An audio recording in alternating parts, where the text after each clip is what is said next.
चख कर बताता हूँ, वापस आकर बताता हूँ, सुनकर बताता हूँ। ऐसे जुमले हम अपने डे टू डे लाइफ यानी रोज़मर्रा ज़िंदगी में ज़रूर बोलते या सुनते हैं। इन जुमलों में हम कह रहे हैं बताता हूँ। इसके लिए आपको यूज़ करना होगा इंग्लिश में विल लेट यू नो। आइए कंप्लीट स्ट्रक्चर समझते हैं। Subject plus will let you know plus after plus verb plus ING. अच्छी तरह समझने के लिए कुछ मिसालें देखते हैं। चेक कर बताता हूँ, यानी चेकने के बाद मैं तुम्हें बताऊंगा। I will let you know after testing. I will let you know after testing. Testing ये वर्ब प्लस आईएनजी है, जिसको जरंड भी कहा जाता है। वापस आकर बताता हूँ। I will let you know after coming back. I will let you know after coming back. सुनकर बताता हूँ। I will let you know after listening. I will let you know after listening. बिल्कुल हम स्ट्रक्चर को step by step follow कर रहे हैं। आप भी इस स्ट्रक्चर की मदद से सीख सकते हैं, बना सकते हैं। ऐसे बहुत से जुमले अंग्रेजी जुबान में आसानी से that can be really helpful for you. अच्छी तरह समझने के लिए एक और मिसाल देखते हैं। One more example for better understanding. सोच कर बताता हूँ। सोच कर बताता हूँ यानी सोचने के बाद मैं तुम्हें बताऊंगा। I will let you know after thinking. I will let you know after thinking. और आखिर में ये सेंटेंस आपके लिए कमेंट सेक्शन में इसका जवाब ज़रूर देना। देख कर बताता हूँ। देख कर बताता हूँ। Subscribe to English page for more advance English sentence structure. Thanks money. वो बुरा मान गया, तुम बुरा मानते हो। वो बुरा मान गया क्या।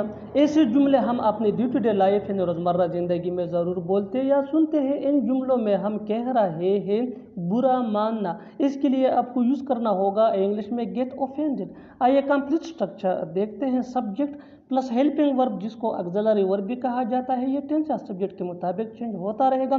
Plus get offended. गेट ये मेन वर्ब है जो टेंस या सब्जेक्ट के मुताबिक चेंज हो सकता है, प्लस अदर वर्ड्स। अच्छी तरह समझने के लिए कुछ मिसालें देखते हैं। वो बुरा मान गया, ही गॉट ऑफेंडेड।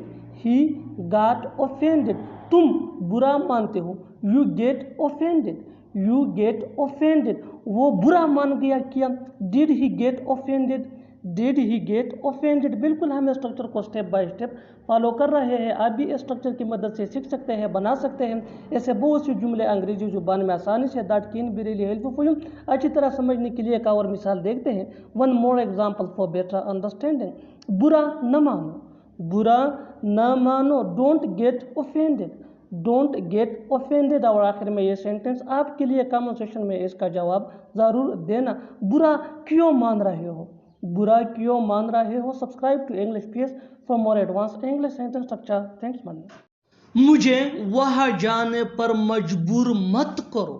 उसे खाना पकाने के लिए मजबूर मत करो। उसे यहाँ आने के लिए मजबूर मत करो। मुझे सच बोलने पर मजबूर मत करो। इन जुमलों को गौर से देखो। ऐसे जुमले हम अपने डे टू डे लाइफ यानी रोज़मर्रा ज़िंदगी में ज़रूर बोलते या सुनते हैं दूसरों से। ऐसे जुमले हमें रोज़ बोलने या सुनने को मिलते हैं अपने डे टू डे लाइफ में। इन जुमलों में हम कह रहे हैं मजबूर मत करो, यानी हर सेंटेंस में मजबूर मत करो कॉमन मुश्तरक है जो बार बार रिपीट हो रहा है हर सेंटेंस में। इसके लिए आपको यूज़ करना होगा इंग्लिश में don't force. Don't force mean मजबूर मत करो। आइए कंप्लीट स्ट्रक्चर देखते हैं। Let me explain. Don't force plus object pronoun यानी me, us, you, him, her, them plus to plus V1 यानी first form of verb plus other words. यही वो फार्मूला है जिसकी मदद से आप भी सीख सकते हैं ऐसे जुमले अंग्रेजी जुबान में आसानी से। That can be really helpful for you. आगे डिटेल से समझाता हूँ मिसालों से। Here are some example for better understanding, so make sure to watch this video till to end. इस वीडियो को स्किप मत करना। अच्छी तरह समझने के लिए इस वीडियो को आखिर तक ज़रूर देखना। मुझे वहाँ जाने पर मजबूर मत करो। Don't force me to go there. Don't force me to go there. Me ये ऑब्जेक्ट प्रोनाउन है। उसे खाना पकाने के लिए मजबूर मत करो। Don't force her to cook. Don't force her to cook. Next example for better understanding. उसे यहाँ आने के लिए मजबूर मत करो. Don't force him to come here. Don't force him to come here. मुझे सच बोलने पर मजबूर मत करो. Don't force me to tell the truth. Don't force me to tell the truth. और आखिर में ये सेंटेंस आपके लिए. कमेंट सेक्शन में इसका जवाब ज़रूर देना. उसे पढ़ने के लिए मजबूर मत करो. उसे पढ़ने के लिए मजबूर मत करो. Subscribe to English page for more advance English sentence structure. Thanks.